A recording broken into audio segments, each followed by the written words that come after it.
निकाय चुनाव के लिए भाजपा के प्रभारी नियुक्त हो गए हैं। बता दें कि देर शाम जो है ये लिस्ट जारी की गई। नगर निकाय चुनाव को लेकर भाजपा ने अपने प्रभारी नियुक्त कर दिए हैं। पंचकुला मेयर चुनाव को लेकर मंत्री विपुल गोयल को प्रभारी नियुक्त किया गया है। अंबाला मेयर चुनाव को लेकर मंत्री रणवीर गंगवा को नियुक्त किया गया है। तो वहीं सोनीपत चुनाव को लेकर मंत्री कृष्णलाल पवार को नियुक्त किया गया है। इसी के साथ आपको जानकारी दे दें कि रेवाड़ी नगर परिषद चुनाव के लिए मंत्री गौरव गौतम को अहम जिम्मेदारी दी गई है। प्रदेश महामंत्री सुरेंद्र पुनिया को भी बड़ी जिम्मेदारी दी गई है। उकलाना नगर पालिका चुनाव को लेकर कृष्ण बेदी प्रभारी नियुक्त किए गए हैं। तो वहीं धारूहेड़ा नगर पालिका चुनाव को लेकर राजेश नागर को प्रभारी नियुक्त किया गया है। बता दें कि बीती शाम ही ये लिस्ट जो है भाजपा ने जारी की है। तो वहीं अधिक जानकारी के साथ हमारी संवाददाता वैशाली हमारे साथ जुड़ गई हैं। वैशाली, जिस तरह से लिस्ट जो है नगर निकाय चुनावों की सामने आई है, क्या लग रहा है किस तरह की प्लानिंग की गई है?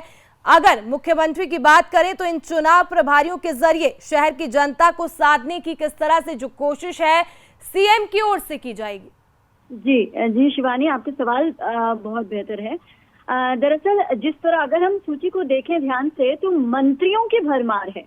आप चाहे नगर निकाय के जो चुनाव प्रभारी की सूची है उसको देखें, पालिका और परिषद की जो सूची है उसमें गौरव गौतम से लेकर कंवरपाल गुर्जर से लेकर विपुल गोयल, कृष्ण पवार, मतलब कृष्ण बेदी भरे पड़े हैं मंत्री। तो इससे एक तो शायद जनता को ये बताने की कोशिश है कि जो आपके साथ जुड़े हुए आपके मंत्री हैं, जो आपकी सेवा के लिए आपके इलाके में हमेशा तत्पर रहते हैं, तो अगर आप स्थानीय स्तर पर भी उनके सलाह के मुताबिक अगर आप चुनते हैं तो विकास की गति जो है वो दुगने तिगुना गति से आगे बढ़ेगी, ऐसा सूची को देखे प्रतीत होता है। हालांकि बता दूं आपको कि ये अंबाला का जो है कार्यकाल जो है उनका मेयर का वो 13 को ही खत्म हुआ है और 3 फरवरी में 3 नगर निगम के जो चुनाव है वो होने हैं।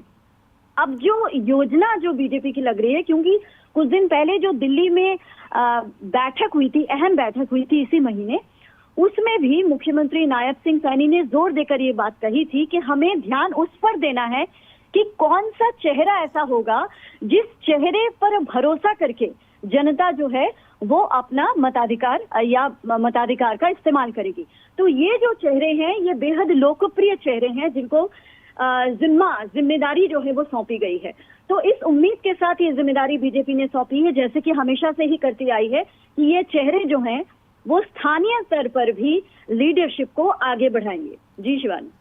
जी, अगर इसी के साथ विपक्षी दलों की बात करें, खासकर कांग्रेस की, क्योंकि हाल ही में जिस तरह से कुरुक्षेत्र में कांग्रेस पार्टी का प्रशिक्षण शिविर हुआ था, राहुल गांधी खुद पहुंचे थे, तो ऐसे में क्या लगता है कि इन चुनावों में कांग्रेस पार्टी जो है कुछ अलग नजर आएगी?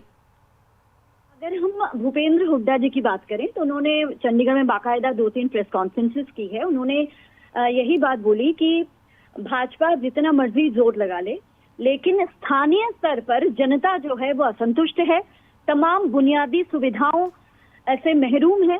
ऐसे में स्थानीय स्तर पर कम से कम जनता की जो परेशानी है वो कांग्रेस के पक्ष में जाएगी। और बतौर नेता विपक्ष हुड्डा जी पूरे आत्मविश्वास के साथ दिखे थे कि निकाय चुनावों में कांग्रेस अपना अच्छा प्रदर्शन जरूर करेगी। अब ये देखना होगा कि अब ये जो निकाय चुनाव की जो सूची बीजेपी ने जारी की है, इसके मुकाबले कांग्रेस जब सारा अपनी पूरी तस्वीर सामने रखेगी तो मुकाबला कितना कड़ा दिखाई देगा। जी शिवानी। जी, बहुत बहुत शुक्रिया हमें जानकारी देने के लिए। तो दर्शकों, निकाय चुनाव के लिए भाजपा ने अपने प्रभारी नियुक्त कर दिए हैं। भाजपा जो है वो काफी ज्यादा एक्शन मोड में नजर आ रही है। चुनावों को लेकर गंभीर जो है भाजपा नजर आ रही है।